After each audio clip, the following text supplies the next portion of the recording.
সুরেন্দ্রনাথ মিত্র, গিরিশচন্দ্র ঘোষ প্রমুখ ব্যক্তিদের ঠাকুর শ্রী রামকৃষ্ণদেব কখনোই সরাসরি মদ খেতে বারণ করেননি এবং তিনি বারণ করেননি বলেই ওনারা আর কোনোদিনও মদ খেতে পারেননি।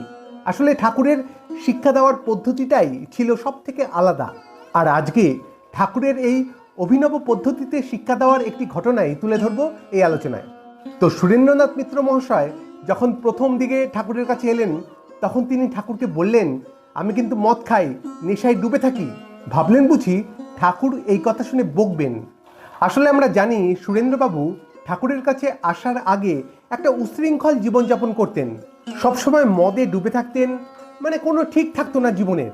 আর তিনি ভেবেছিলেন ঠাকুরকে এইটি বলায় ঠাকুর বুঝি রেগে যাবেন, বলবেন মদ খেও না ইত্যাদি তিরস্কার করবেন। কিন্তু না, ঠাকুর বিন্দুমাত্র রাগলেন না। তিনি বললেন, আচ্ছা ভালো তো, খেও, কিন্তু দেখবে যেন পা না টলে যায়, যেন মায়ের পাদপদ্ম থেকে মন না সরে যায়। সুরেন্দ্রনাথ বাবু তো অবাক। এই প্রথম কোনো গুরু তিনি মদ খেতে বারণ করছেন না, শুধু বলছেন দেখবে যাতে পা না টলে যায়। তিনি মদ খেতে প্রশ্রয় দিচ্ছেন এবং আপাত দৃষ্টিতে সবাই তাই ভাববে, মনে হবে ঠাকুর বুঝি মদ খেতে প্রশ্রয় দিচ্ছেন। রামচন্দ্র দত্ত মহাশয় উনি তো তাই ভেবেছিলেন।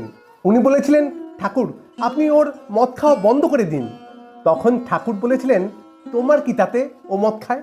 কিন্তু ওরে সুরেশ, দেখো মদের মধ্যে কিন্তু দুই আছে, মধু আছে আবার বিষও আছে।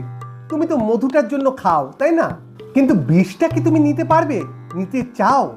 তখন সুরেন্দ্রনাথ বাবু চুপ করে আছেন, মাথা নিচু করে, শুধু ঘাটটা নেড়ে বুঝিয়ে দিলেন তিনি বিষটা নিতে চান না।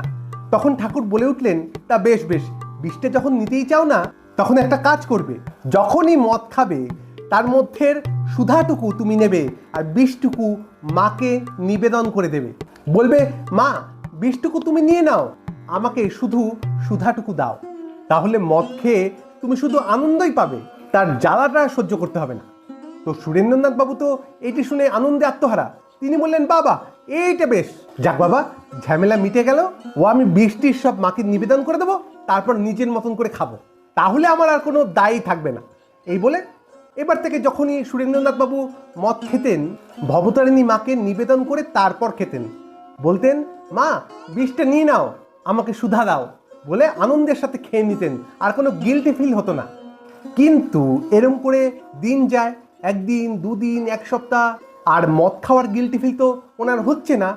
কিন্তু একটা নতুন গিল্টি ফিল, একটা নতুন অপরাধ বোধ ওনার মধ্যে জাগতে লাগলো।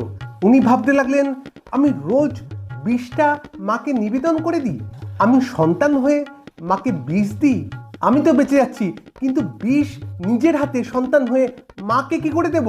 ওই বিষটা মাকে নিবেদন করতে ওনার বিবেক দংশন হতে লাগলো এবং একদিন মদের গ্লাসটাই নামিয়ে রাখলেন তিনি, আর খেলেন না, খেতে পারলেন না, বিষটা মাকে নিবেদন করতে আর পারলেন না সন্তান হয়ে, ছেড়ে দিলেন মদ খাওয়া।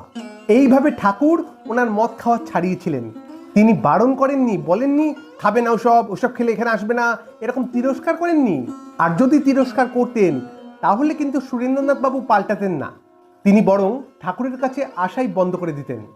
রোজ বারণ করে, মদ খেতে বারণ করে, আমার পিছনেই পড়ে থাকে, যাবো না ওখানে। তাই যার অসুখ যে ওষুধে সারবে, ঠাকুর ঠিক সেই ওষুধটাই দিতেন। ঠাকুর জানতেন এই মানুষটার মধ্যে বিবেক আছে, বোধ আছে, হয়তো পরিস্থিতির শিকার হয়ে এরকম একটা উশৃঙ্খল জীবনযাপন করে, কিন্তু ভিতরে বিবেক আছে, মনুষ্যত্ব আছে।